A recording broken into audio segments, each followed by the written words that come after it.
నమస్తే. ఇన్నాళ్ళు నన్ను సపోర్ట్ చేస్తూ, ఎంకరేజ్ చేస్తూ మీ ప్రేమని నాకు అందిస్తున్న ప్రతి ఒక్కరికి కృతజ్ఞతలు. అలాగే ఈ వీడియో కూడా ఖచ్చితంగా మీకు ఉపయోగపడుతుంది. లైక్, షేర్ అండ్ సబ్స్క్రైబ్ చేసి మీ సపోర్ట్‌ని నాకు అందించండి. అలాగే ఈ వీడియో పట్ల మీకున్న అభిప్రాయాన్ని కామెంట్ సెక్షన్‌లో కామెంట్ చేసి తెలియజేయండి. ఇప్పుడు వీడియోని చూద్దాం. నమస్తే. Welcome to our channel. నేను పద్మిని. ప్రస్తుతంతో పాటు ప్రముఖ ఆధ్యాత్మికవేత్త, నారీసేన ఫౌండర్, దత్త ఉపాసకురాలు శ్రీమతి లతా దత్త గారు మనతో పాటు ఉన్నారు. మాట్లాడదాం. నమస్తే అక్క. నమస్తే రాజయ్. గురుదత్త. శ్రీ గురుదత్త అక్క. గురువు గురించి విశేషంగా చెప్పటం, మీరు అటు యాత్రలు చేయటం అవ్వచ్చు, లేకపోతే గురు వైభవాన్ని ఖచ్చితంగా చెప్పేటటువంటి ప్రయత్నం చేస్తూనే ఉన్నారు. అయితే గురు చరిత్ర పారాయణం అనేది కూడా సామూహికంగా చేయిస్తూ ఉన్నాము. చాలా అద్భుతంగా అది సక్సెస్ఫుల్ గా ముందుకు వెళ్తుంది. అయితే ఈ గురు చరిత్ర పారాయణం ఎట్లాంటి అంటే కొన్ని సమస్యలు చాలా జటిలంగా ఉంటాయి. గురువు తలుచుకుంటే తీర్చని సమస్య సాల్వ్ అవ్వదు అనే పరిస్థితే ఉండదు గురువు తలుచుకుంటే. కానీ ప్రత్యేకించి ఈ సమస్యలు ఉన్న వారు గురు చరిత్ర పారాయణం చేయండి అని ఎట్లాంటి సమస్యలకి మీరు సజెస్ట్ చేస్తారా? తప్పకుండా ఉంటాయి పద్మిని. స్వామివారు అసలు గురు చరిత్ర అంటేనే ఒక కామధేవుని లాగా మనందరికీ అందించారు. గురు చరిత్ర అనేది చదవటం వల్ల నేను ఎప్పుడూ చెప్తూ ఉంటాను, దానిలో భక్తి కాండం ఉంటుంది, జ్ఞానకాండం ఉంటుంది, కర్మకాండం ఉంటుంది. మూడు కూడా చాలా వివరంగా స్వామి చెప్తూ ఉంటారు. అంటే అది చదవటం వల్ల నువ్వు జీవితంలో ఎలా ఉండాలి, ఏ విధంగా నువ్వు మసులుకోవాలి, నీలో అహంకారం ఎలా తొలగాలి, నువ్వు ఏ విధంగా జీవన విధానం సాగించాలి, ఒకరికి ఎలా సహాయపడాలి, ఇలాంటి విషయాలన్నీ కూడా, అలాగే భక్తి మార్గంలో ఎలా నడవాలి, భక్తి మార్గంలో మనం ఎలా ముందుకు వెళ్ళాలి, ఇలాంటి విషయాలన్నీ కూడా గురు చరిత్రలో ఉంటాయి. స్వామి అనుగ్రహం ఎలా పొందాలి, మన కర్మల ధ్వంసం ఎలా అవుతాయి, ఇలాంటి విషయాలన్నీ కూడా గురు చరిత్రలో విపులంగా ఉంటుంది. అయితే ముఖ్యంగా అసలు జీవితంలో ఒక్కసారైనా గురు చరిత్ర పారాయణం చెయ్యాలి అని చెప్తుంది అనమాట శాస్త్రం. ఎందుకు అనంటే సర్వ దోష నివారణకు ఒక్కసారైనా సరే గురు చరిత్ర ఎవరైనా పారాయణం చేసి తీరాల్సిందే. అసలు వాళ్ళకి అందులోని మాధుర్యం తెలుస్తుంది.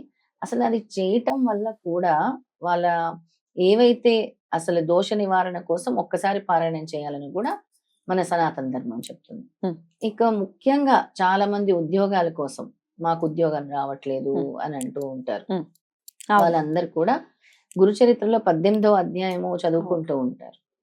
అయితే ఈ 18వ అధ్యాయం చదివినా కూడా మాకు ఉద్యోగం రావట్లేదు అనేవాళ్ళు 4 ఏకాదశులు ఉదయం నుంచి సాయంత్రం వరకు ప్రయత్నించండి. ఎప్పుడైనా సెలవు దినాల్లో ఆ గురు చరిత్ర బుక్ చదవండి. అంటే కంప్లీట్ చేయండి. ఆ ఏకాదశి నాడు మొత్తం అన్ని అధ్యాయాలు చదివేయాలి. అన్ని అధ్యాయాలు గురు చరిత్ర పారాయణం సాధ్యపడుతుందా? సాధ్యపడుతుంది ఖచ్చితంగా.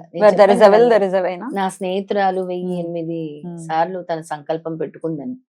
కంప్లీట్ అయిపోయిందా? ఇంకా దగ్గరలో ఉంది. ఖచ్చితంగా తనని తీసుకురావాలి కూడా. మీరు అంటూనే ఉన్నారు. సో సాధ్యపడుతుంది. పొద్దున్న నుంచి మొదలు పెట్టుకుని, అంటే మధ్యలో లేవటం, ఏదైనా టీ కాఫీలు తాగడం, టిఫిన్ తినడం అట్లాంటివి చేయొచ్చా?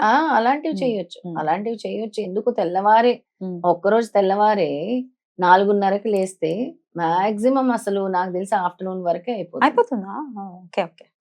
అలా ఇంట్రెస్ట్ ఉండాలి గాని ఖచ్చితంగా అయిపోతుంది.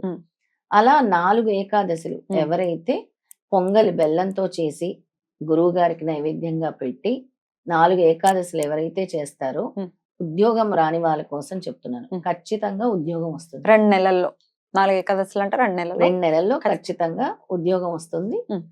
100% వస్తుంది. చేసి చూడండి. ఇంకా గురువు గారు చెప్పాను కదా, గురువు గారు తలుచుకుంటే క్షణంలో మీ చరిత్ర మార్చేస్తారు. ఎప్పుడు చెప్తుంటారు. అలాగే ఈ నైవేద్యం కూడా అదే పెట్టాలి. బెల్లంతో చేసిన పొంగలి పెట్టాలి. 4 ఏకాదశులు చేయాలి. అలాగే పెళ్లిళ్ళు, మాకు అసలు ఇన్ని సంబంధాలు చూస్తున్నా కుదరట్లేదు, పెళ్లి అవ్వట్లేదు, అసలు ఏం చేసినా అవ్వట్లేదు అన్న వాళ్ళు కూడా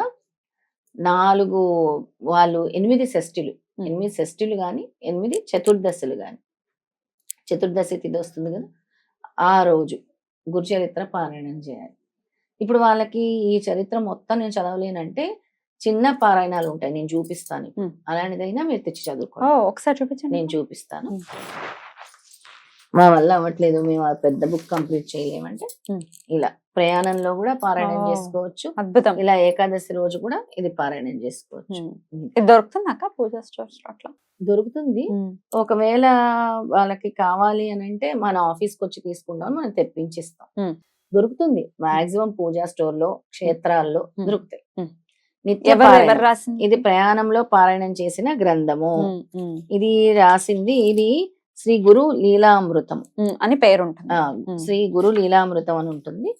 ఇది రాసింది రాజమండ్రి వారే. ఇది గొల్లపూడి వీరస్వామి వారు వీళ్ళవి పంచాంగాలు అవి కూడా వస్తాయి. వస్తాయి వీళ్ళవి. కోటగుమ్మం రాజమండ్రి చాలా ఫేమస్ అండి. అయితే ఇలా శ్రీ గురు లీలామృతం ఇది కూడా చేసుకోవచ్చు. ఇది కూడా చేసుకోవచ్చు. అంటే ఇందాక అడిగావు కదా, అవుతుందా అక్క రోజంతా అని. అలా ఇది చేసుకోవచ్చు. ఇది చేసుకున్న ఫలితం కూడా అలాగే ప్రయాణంలో కూడా పారాయణం చేసుకోవచ్చు. ఇది ఒక్కరోజు పారాయణం చేసుకునే గ్రంథం ఒక రోజులో కంప్లీట్ అయిపోతుంది. ఇది ఇలాంటివి చేసుకోవచ్చు. రైట్. అలాగా పెళ్లిళ్ళ కోసం షష్ఠి తిథులు. షష్ఠి తిథి ఎందుకంటే కుజుడు వల్లే కదా వివాహము. మరి నెలలో 2 షష్ఠులు వస్తాయి. 2 షష్ఠులకి చేసేసుకోవచ్చు. 2 షష్ఠులు చేసుకోవచ్చు. చతుర్థి రోజులు కూడా చేసుకోవచ్చు. చవితి నాడు కూడా, చవితి రోజు కూడా. ఎందుకంటే మనం చవితి రోజు విఘ్నాలను తొలగిస్తూ ఉంటాడు కదా విఘ్నేశ్వరుడు. శ్రీపాదం వల్ల కూడా అదే రూపం. ఆ రోజు కూడా చేసుకోవచ్చు. అలా 8 ఒకవేళ 8 షష్ఠీలు గాని 8 చవితులు చేసుకోండి. 8 షష్ఠులు కానీ 8 చవితులు కానీ. ఒకవేళ షష్ఠి ఎప్పుడు మొదలు పెట్టి మధ్యలో అడ్లు వస్తున్నాయండి అన్నప్పుడు చవితి నాడు చేసుకోవచ్చా? మళ్ళీ ఇప్పుడు ఫస్ట్ చవితి వస్తుంది, తర్వాత షష్ఠి వస్తుంది, అడ్డు వచ్చిందండి అనుకుంటే చేసుకోండి. అలా కూడా చేసుకోవచ్చు. మీ విఘ్నాలు తొలగుతాయి కదా. ఇంకా ఫాస్ట్ గా కూడా కంప్లీట్ కూడా. లేదంటే 4 చవితులు 4 షష్ఠీలు అదే అంటున్నా. బెస్ట్ కదా అది. అలా చేసుకోండి. అలా పెళ్లిళ్ళు తప్పకుండా అవుతాయి. పులిహోర నైవేద్యంగా పెట్టాలి గురువు గారు. పులిహోర నైవేద్యంగా పెట్టాలి. తర్వాత నేను చెప్పాను కదా, ఎవరికైతే గురుగ్రహ దోషం, ఇతర గ్రహ దోషాలు ఉంటాయి వాళ్ళు మన ఇక్రాల భరద్వాజ గారి గురుచరిత్ర పారాయణం ఒకసారి సప్తాహ పారాయణం చేసుకొని శనగల మాల తీసుకెళ్లి గుడిలో దత్తాత్రేయ స్వామికి వెయ్యాలి. అలాగే అక్కడ నేతి దీపాలు 2 వెలిగించి రావాలి. వాళ్ళకి ఈ గ్రహ దోషం నుంచి విముక్తి కలుగుతుంది. అద్భుతం.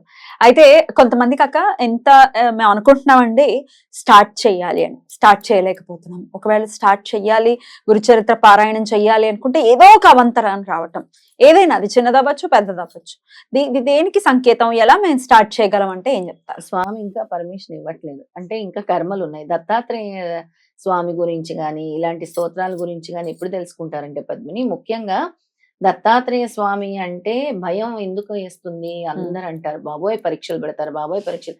ఎందుకు పరీక్ష పెడతారు? నీలో సహనం ఉందా, నీలో ఓపిక ఉందా, నీలో భక్తి ఉందా అనే పరీక్షలు స్వామి తప్పకుండా పెడతారు. నువ్వు నిజాయితీగా భక్తితో చేస్తున్నావా పూజ లేదా అని కూడా స్వామి పెట్టకూడదు, మరి పెట్టాలి కదా. నీకు ఓపిక సహనం అంటే నువ్వు స్వామి ఇచ్చే ఫలితం కోసము ఓపికతో ఎదురు చూస్తున్నావా లేదా అనే పరీక్షలు కూడా పెడతారు.